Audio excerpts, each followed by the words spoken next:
A definition of a phantom can mean a ghost, but there is an other meaning for a phantom. The other meaning of a phantom is the figment of the imagination. Let me read you the Merriam-Webster's dictionary of a phantom. A representation of something abstract, ideal, or incorporeal. A lot of psychologists say that dreams are abstract in the human mind.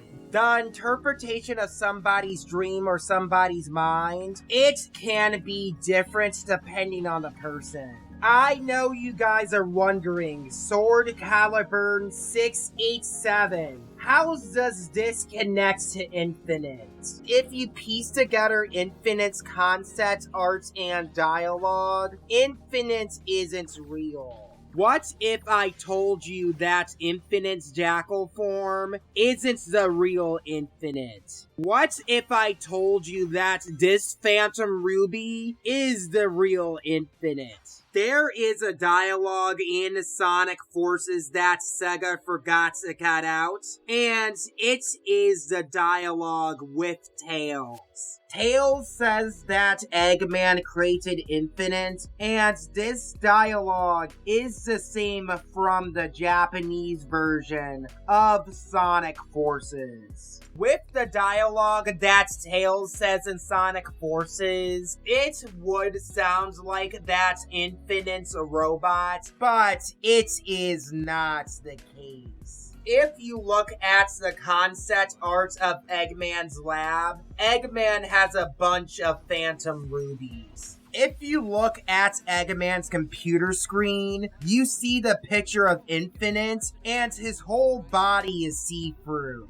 Re-looking at this scene, this is supposed to be a foreshadow of who Infinite is. When Sonic and the custom character defeats Infinite, his whole body starts to disappear. And what happens when you fight all the illusions in Sonic Forces? They disappear. One of the themes of Sonic Forces, it is bringing your imagination to life, and it does make sense. Even though a dream can't feel real, it could feel real in your heart. We all wish that dreams were real, but once we wake up, the dream is gone and over. I think that the Phantom Ruby being more involved with Sonic's friends, it was probably cut out in Forces. Sonic's friends using the Phantom Ruby, it would probably make sense how they got an army and a lot of spaceships. Infinite and the custom character are supposed to mirror each other, all because they're imaginations of the Sonic characters.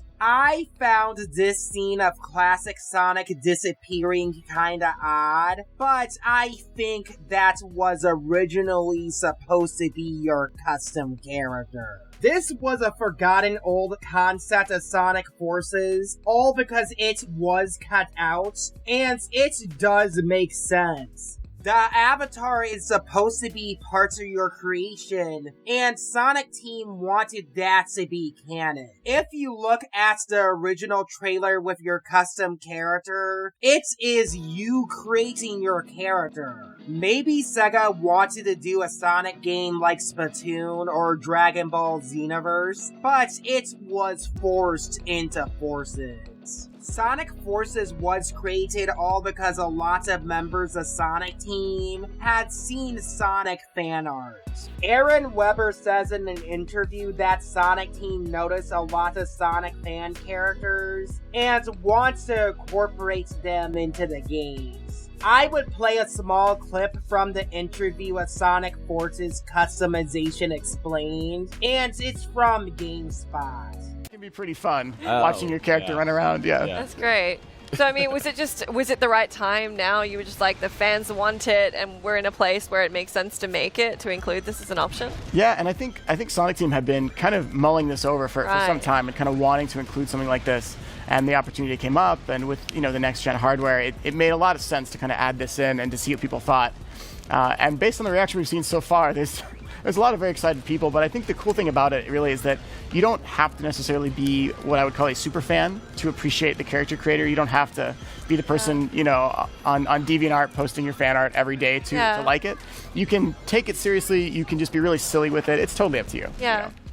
With the idea of incorporating dreams and your imagination into a game, that is not new for Sonic Team, all because they worked on Nights. The custom character is created from the good thoughts of the player that's created them, while Infinite, he is created from the bad thoughts of Eggman wanting to get revenge from Sonic and friends. And Infinite is nothing more than Eggman's hatred for Sonic and friends, and his malice. I might be wrong in my theory that the custom character in Infinite might be linked, but it is fun to speculate. I know you guys are wondering, Sword Caliburn 687, isn't the Phantom Ruby first showed up in Sonic Mania? What if I told you that the Phantom Ruby wasn't supposed to be in Sonic Mania?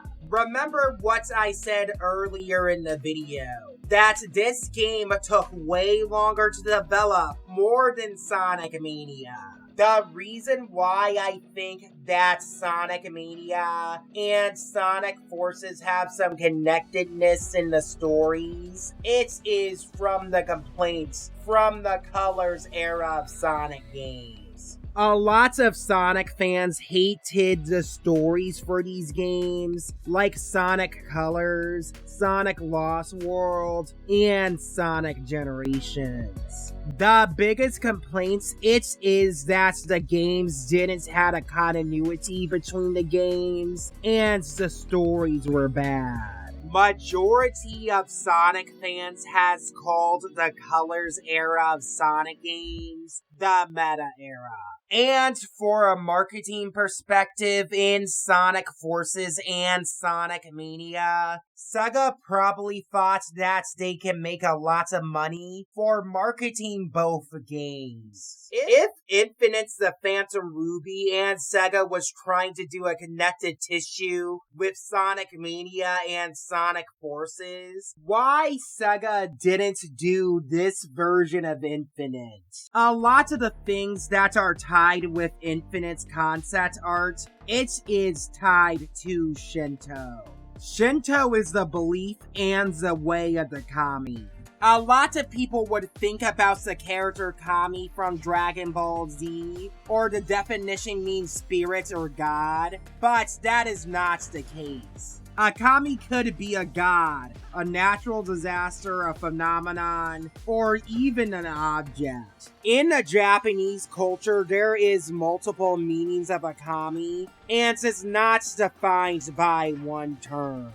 The whole idea of Shinto, it is the belief and the respect of the kami. Kamis are living beings, objects, or things that are a representation of your environment, nature, or the world. The whole entire idea of Shinto, it is about living in harmony with your environment, nature, and the world. This is why in Shinto, anything could be a kami, all because kamis are representations on how much you treat things in your environment. Even though an object or a natural disaster won't be considered alive in Shinto, it would be treated like it was alive. What would happen if you treat a kami bad? They would be vengeful towards you and even try to curse you. This is why in Shinto you have to be honorable and appreciate kami so that you can live a positive existence with the world around you and your environment. A perfect example of a series that has Shinto themes to them, it is Avatar: The Last Airbender with the spirits. The classic Sonic games, or even the modern Sonic games, has a lot of Shinto themes to them. You can interpret Light Gaia, Dark Gaia, Chaos, or even Solaris would be all considered kamis. Even all of Infinite's concept art would even count as commies. With Infinite being the Phantom Ruby, it could be possible, all because of Sonic Team's original idea for the Ruby. Sonic Team and Sega wanted to create a magical gem that can rival the Chaos Emerald's power, which is a cool idea. The Phantom Ruby does have certain abilities that the Chaos Emeralds can't do. The type of kami I think that Infinite is based on, he is based on a Tsukumogami. What a Tsukumogami is, it is a tool kami or an artifact kami. These kamis are created based on how much you treat objects in your environment. If these objects are over 100 years old, they would come to life, and it is really cool. An appearance of a Tsukumogami, it is based on how much you treat it. If you treat it poorly, it would appear vengeful and hates its owner. Infinite's bowl design shows that the Phantom Ruby has hooks, and it's hovering in the air. There is a game that already made a gem kami, which is Tales of Vesperia.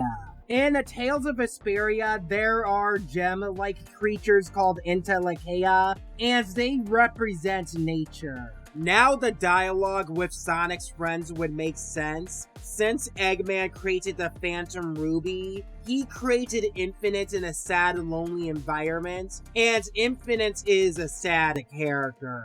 Maybe because Eggman created Infinite in a harsh environment and treats him poorly, Infinite does have some parallels like a Tsukumogami. Why I think that Sega scrapped Infinite being a Tsukumogami? All because it might be too complicated for us Westerners to understand. The whole reason why the stories for the meta era are created in the first place, it is to get rid of some of the Japanese elements within Sonic. There were some Sonic fans that complained that the Dark Age era of Sonic games had bad stories, and the stories were too complex. I think that Sega took those fan complaints to heart, and what we got was storytelling from the meta era. I think that Sega removing elements of Infinite being a Tsukumogami, it could be possible, all because Sega has already created another character that is like a Tsukumogami. The other Sonic character that is like a Tsukumogami that I am talking about, it is Soloris.